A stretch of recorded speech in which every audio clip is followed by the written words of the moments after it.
On this episode, we have a new business idea coming your way. Okay, taking someone else's idea and just changing it around, it is not a new idea. Okay, then we'll just say this is a utility patent on a new business. Okay, at least that is better than the company that misspelled the word school with paint on the street. Oh, yeah, speaking of school, did you hear about the kidnapping at school?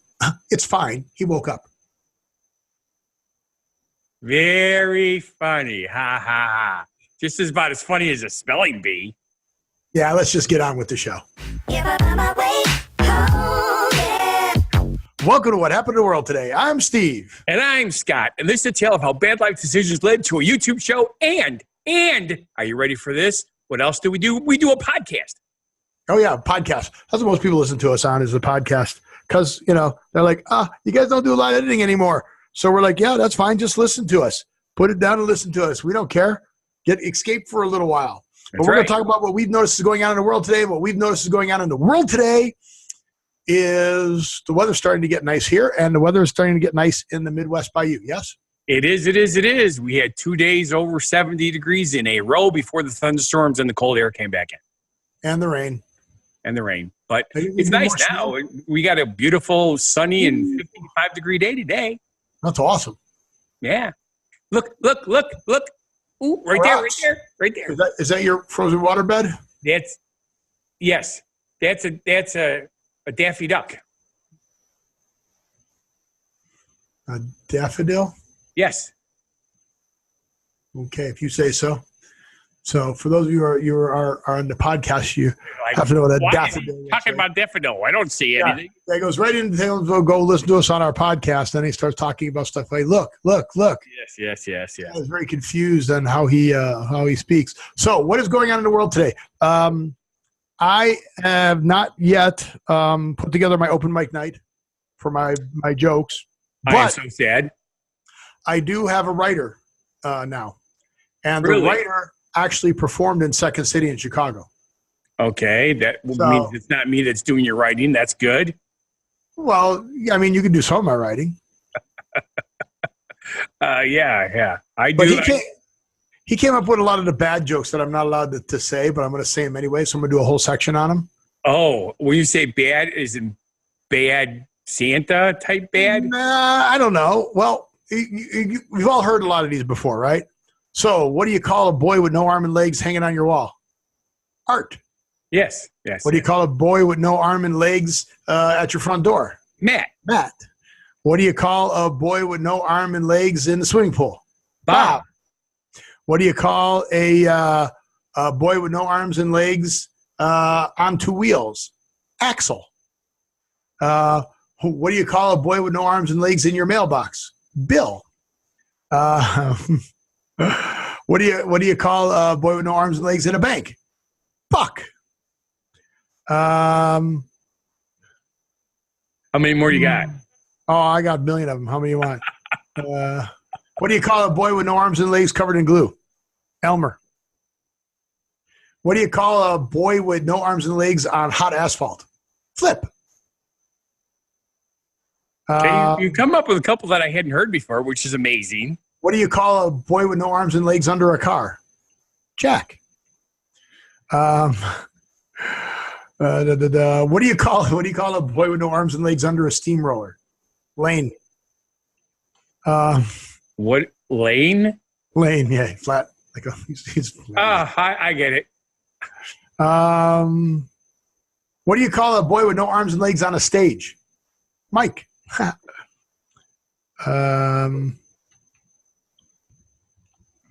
don't know. Hey, what do you call? Go ahead. What do you call it? Because I was going to get you away from the jokes by starting with our actual show subject. What do you call a guy with no arms and legs covered in sauerkraut? Reuben. Okay. What do you call a boy with no arms and legs being struck by lightning? Rod. What do you call a boy with no arms and legs on the top of a hill? Rolling. What do you call a boy with no arms and legs in a pile of leaves? Russell. What do you call a boy with no arms and legs water skiing? Skip. You know, the amazing part is somebody thought up all these jokes. What do you call? Technically, these are not jokes. These are riddles. Are they? Yes. Okay. Well, last one is, what do you call a boy with no arms and legs in a desert? Wilt. Okay. That's enough for now. Yay. I have more. We can go back into jokes, too. We can? I can do some more bad dad jokes. Okay. Save those for the end or so? Or, well, I was considering taking a trip out to Texas. why? Well, Susie likes wine. I like alpacas. Oh, I know Susie's favorite wine. Scott, you don't take me anywhere anymore. No, she doesn't say that very often. Scott, you don't give me all the things I need to have. She doesn't do that either. Scott, you need to clean the house more. Close. She does say I have to clean it better. I clean it every freaking week. And then she complains that I don't do it enough. Perfectly. Scott, you don't clean the house enough. Yeah. My favorite wines. There you go. But anyway, there is a ranch in Texas that decided to do something cool, and it's called the Peach Creek Vineyard in College Station. They happen to have not only a vineyard, they happen to be out an alpaca ranch. So they came up with this concept of having a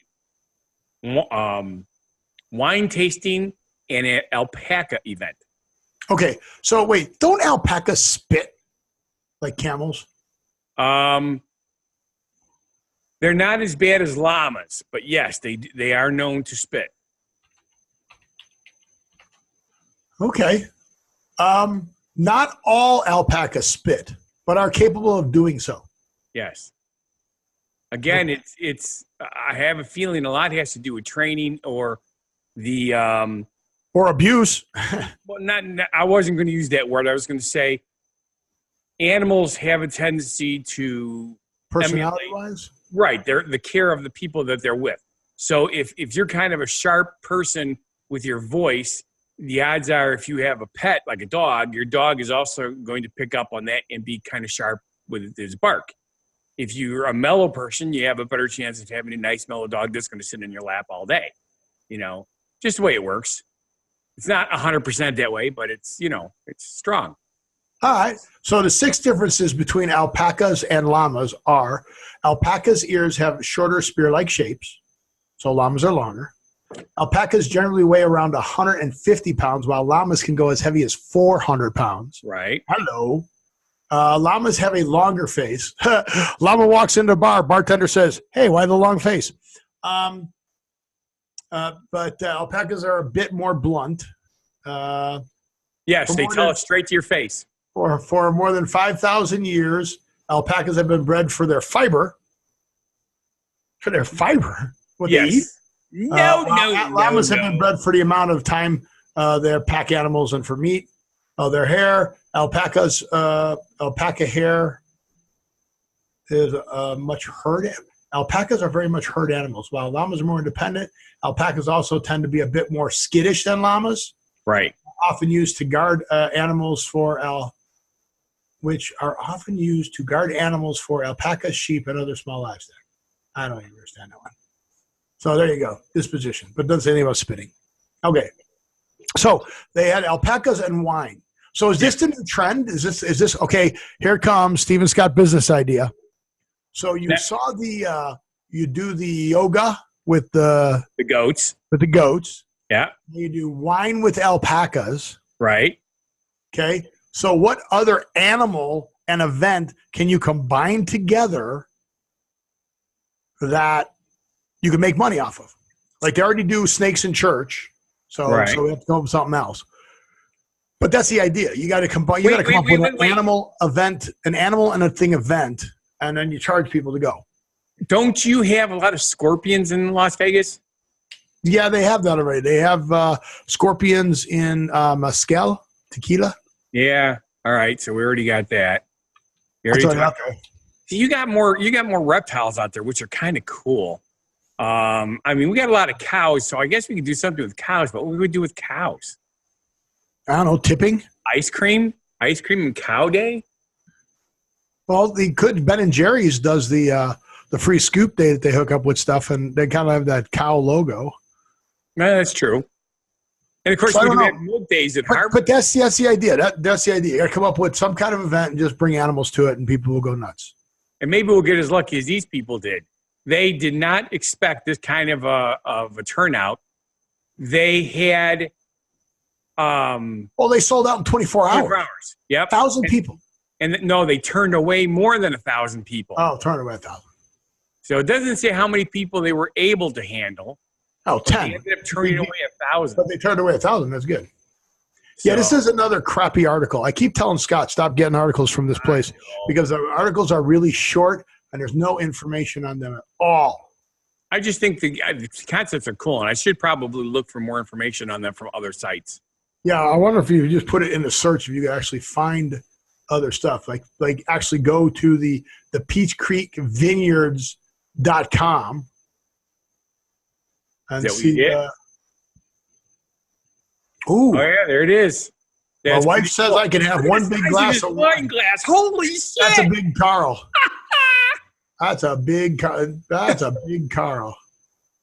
The meme is my wife says I can only have one glass of wine. Trying to find events here, but I don't see any events. Yeah, that's pretty cool. There's events right there, upcoming events. Yeah. The Texas Bluebonnet Wine and Cheese Trail. Mine's empty. Where do you have upcoming events? Oh, upcoming events. Sold out. Sold out, yeah.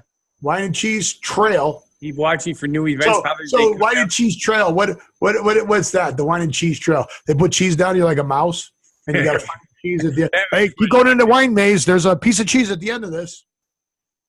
But, yep, sold out. Alpacas are coming back to visit the winery, coming back. So they're coming back. They brought them in. They're not even there. Add me to the alpaca news list. Jeez. Want to meet an alpaca? Wow. That's what we could do. We could do reading books in a field with alpacas. Okay. You could do that. Sure. Have a book reading, like read some book from some author, or have the author come and read the book, and have the alpacas there with the people to read the books with them. That would be a good fundraiser. Yeah, I like it. Oh yeah, and then don't forget, when's Mom's Day? That like May 14th or something like that? Yeah, it's not that far away anymore. But not that far away. Where's our show subjects? This is Thursday show. Thursday is the 25th. Yeah. 2 weeks away. Yeah, 2 weeks away, 2.5 weeks. Yeah, 2.5 weeks away. So don't forget, start getting your stuff now for all you guys are going to procrastinate. So let's move on to our genuine positivity message. What a good idea. Our genuine positivity message is from Ernest Hemingway. Yes, he's famous. For drinking. Actually, yes. That's not for everything, but he was well known for drinking. Yeah. But he also drank only the good stuff. Well, he's from Oak Park, Illinois. Did you know that? Yes, I did. You did? Yes. Did you know he won a Nobel Prize? No. For fiction? Hey, he's a Nobel Prize winner. Okay. But anywho's, his message is wine is one of the most civilized things in the world and one of the most natural things of the world that has been brought to the greatest perfection. And it offers a greater range for enjoyment and appreciation than possibly any other purely sensory thing. Yep. I made the perfect martini once. It was the 8th one I made. Okay. Well, I think it was perfect. I don't really remember, but it had to be perfect because it was the 8th one I made. Okay. Did you just wave the bottle of vermouth over the top of the glass? Yeah. No. Yeah, I just chugged it was a vodka martini. Yeah. So cool. Not stirred. Well, you know what happens when you get drunk, right? You have issues drunk with everything you do. Yeah. Yeah, you drunk text. Well, yeah, I don't know when we talked about this story, but it was a while ago, last year.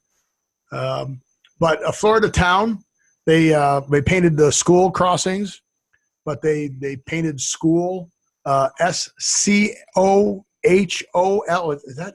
It's even hard to spell wrong. Yeah, SCOHOL. School. Yes. There's a school crossing. Well, maybe he was a big fan of Megamind. I have no idea how that works. You did not see the movie Megamind? Oh, I did, but I'm bored. What? Megamind. Okay. All right, never mind. If you don't know what I'm talking about, go watch the movie. You'll understand. Why, was he dyslexic? No, he was an alien. Okay. But anywho, this Florida town said the contractors spelled school wrong. Cool. And they actually, the city tweeted the mistake after hearing about it on the news. But it was repaired within a couple of days. But the reason I got a kick out of this is because, first of all, that is a word that everybody should know how to spell. Well, not necessarily. It's not spelled like it sounds. School. That may be correct that it is not. School. Cool. CHOOL. Cool. Even if all you have is a GED because you didn't graduate high school, you had to go through up until. I'm so point. Dumb I can't even spell GED. Oh no! But anywho, we have a shopping center here that has a frontage road. You can only get in and out in 2 driveways in this whole place, so you have to follow the frontage road between all the other places. And the big, huge sign for exiting to Highway 50 for 6 months said exit to Highway 60. There is no Highway 60 around here. Not even close. Well, the closest Highway 60 is like 300 miles away.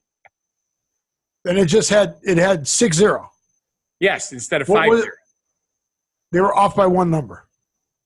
Yes. And they put it up. Well, no, they painted on the ground just like the school sign was. Oh, painted on the ground. Yes. But the thing is, the address of the shopping center that they were sent to is on their purchase order form. Otherwise, you wouldn't have found it because they're all, these big companies, they're not local people.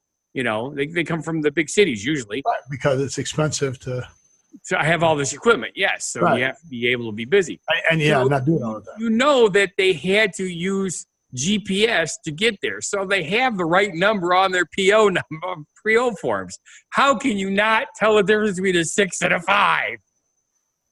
I don't know. I have no idea.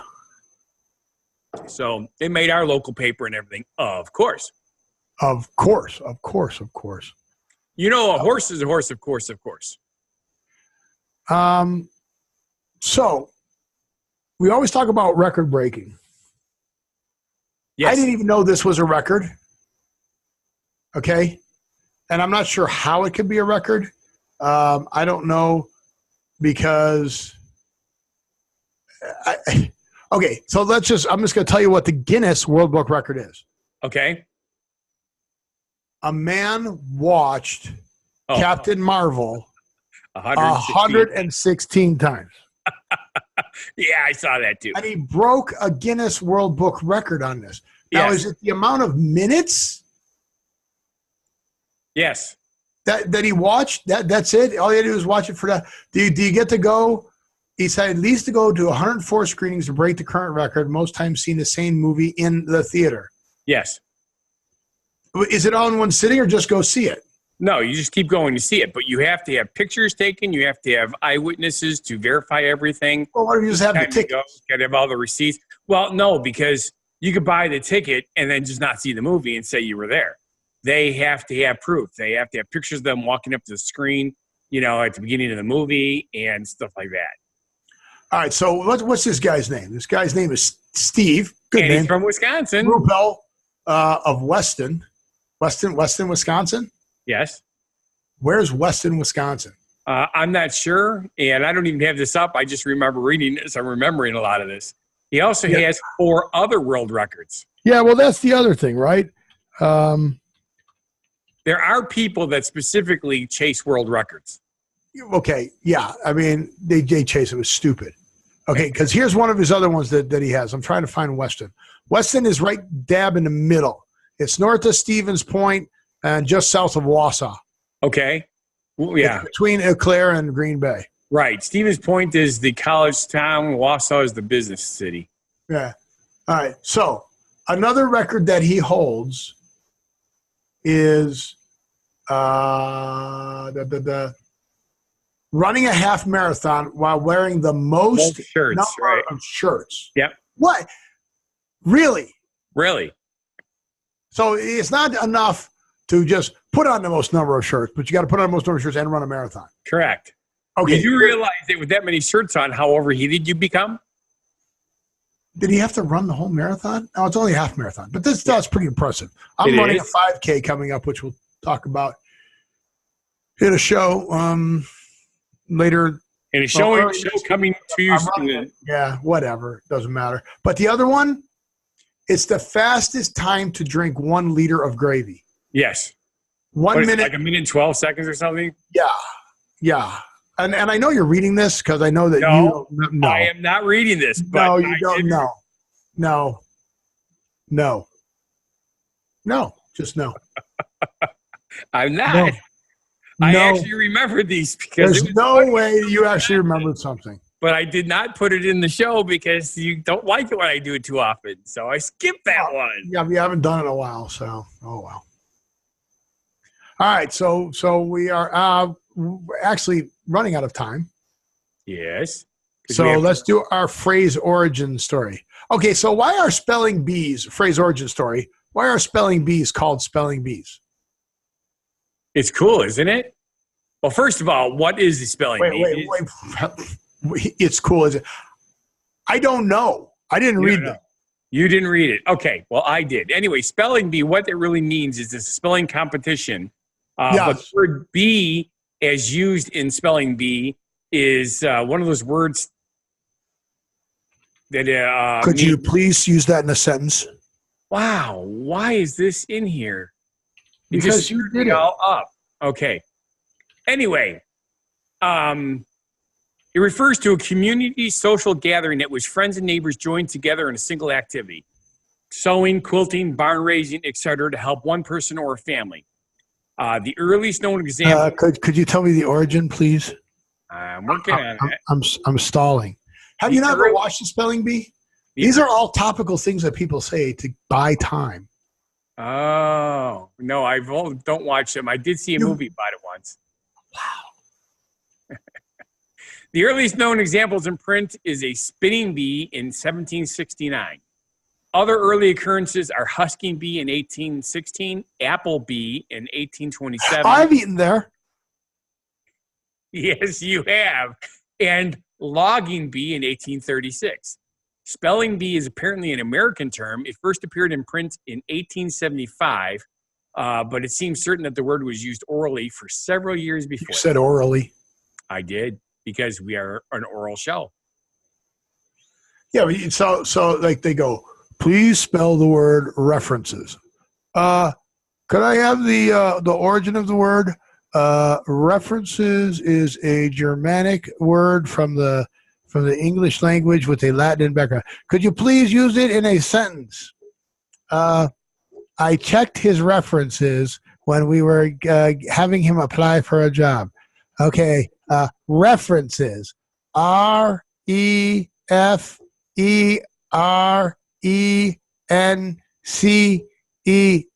References. Ding! Incorrect. I spelled it right. No, you didn't. Yeah, I did. No, you didn't. Yeah, I did. No, the screen you spelled it right. You just read it. I spelled it right. Now I got to look it up.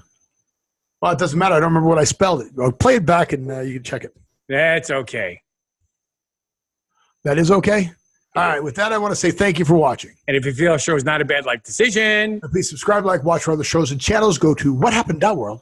Whathappened.world. Connect up to our Facebook. Connect up to our Instagram. Connect up to everything. Go find Fun Guy the Entertainer cooks for you. Have a great day. Have a wonderful day. Have a fantastic day. And we'll see you at the next show.